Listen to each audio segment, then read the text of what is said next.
दोस्तों जैसा कि आप जानते ही हैं, जल्द में लॉन्च हुई दो गाड़ियां। पहली महिंद्रा की XUV 700 जो कि हाई फाई रेंज में आती है, और बात करें मिड बजट के अंदर या फैमिली बजट के अंदर, टाटा की पंच लॉन्च की गई है। सेफ्टी में 5 स्टार मिले हैं, लुक वाइज बहुत ही बेटर है। अब बात आती है इस गाड़ी को टेस्ट ड्राइव करने के बाद में क्या फ़ील होता है। तो अगर आपके नियरेस्ट शोरूम पर ये गाड़ी अवेलेबल है तो फर्स्ट ऑफ ऑल आप जाके वहाँ पे टेस्ट ड्राइव कीजिए, क्योंकि टाटा ने पहले ही ये फैसिलिटी अवेलेबल करा दी है कि आप टेस्ट ड्राइव कर सकते हैं।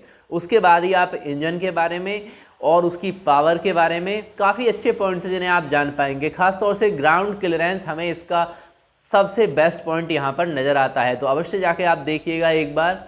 और यहाँ पर एक बहुत अच्छी बात है कि इस प्राइस रेंज में जहाँ पर कि आपको स्विफ्ट जैसी गाड़ियाँ मिलती हैं या हुंडई की ग्रैंड i10 नियोस आती है, ग्रैंड i10 आती थी, तो उसी प्राइस रेंज में ये गाड़ी लगभग होने वाली है टाटा मोटर्स द्वारा। हालांकि अब इसके पत्ते नहीं खोले गए हैं, कल इसके बारे में ऑफिशियल इन्फॉर्मेशन आ जाएगी, जो आपके लिए हम केवल एक स्टोरी टैब द्वारा ही यहाँ पर शेयर कर देंगे।